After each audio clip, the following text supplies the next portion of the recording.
قبر پرستی ختم ہو رہی ہے، بہت منجن بیچ دیا قبر پرستوں نے اور شرک پھیلانے والوں نے بہت. اب میڈیا اتنا اوپن ہو چکا ہے کہ اب وہ دور گیا جب لوگ پیر و مرشد کے فضائل سن سن کے پیر کی ہر بات کو پتھر پہ لکیر سمجھ کے ایمان لے آیا کرتے تھے.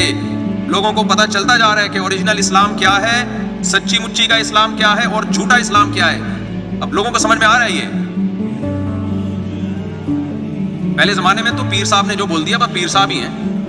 عجیب عجیب پیر مارکیٹ میں آتے تھے،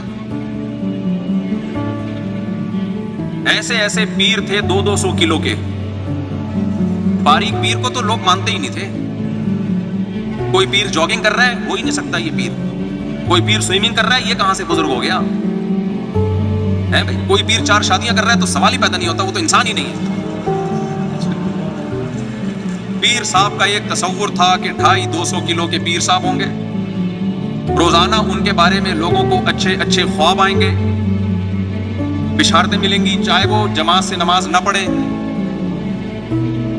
ان کی جھوٹی کرامتیں اور گدی. حضرت جی کو یہ گدی باپ دادا سے ملی ہے. باپ دادا نیک تھے مگر حضرت جی کے قریب نیکی کبھی پھٹکی بھی نہیں ہے، بس باپ دادا کی نیکی کو کیش کر.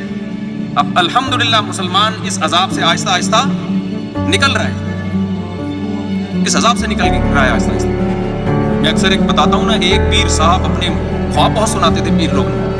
ایک پیر صاحب نے اپنے مرید کو کہا، مرید نے اپنے پیر صاحب کو کہا کہ پیر صاحب میں نے آپ کے بارے میں خواب دیکھا ہے، آپ کی انگلیاں شہد میں اور میری انگلیاں پخانے میں. پیر صاحب نے کہا یہی تو فرق ہے، مجھ میں اور تم میں یہی تو فرق ہے. اس نے کہا حضرت خواب ابھی کمپلیٹ نہیں ہوا ہے، تھوڑا سا باقی.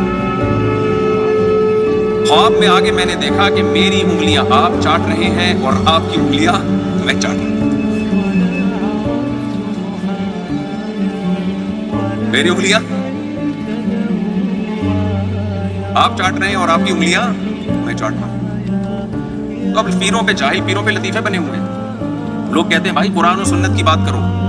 جو پڑھا لکھا طبقہ ہمارا، ہاں اس قرآن و سنت کے نام پہ گمراہ کرنے والے بھی بہت پیدا ہوئے ہیں، ان پر تو میں بولتا رہتا ہوں. قرآن و سنت علماء ہی سے سمجھا جائے گا، خوب سمجھ لو. ہر فیلڈ کے ماہرین ہوتے ہیں. یہ نہیں ہو سکتا کہ قرآن و سنت سمجھنے کے لیے ہم ان لوگوں کے پاس چلے جائیں جنہوں نے پراپر وے میں قرآن پڑھا ہی نہیں ہے.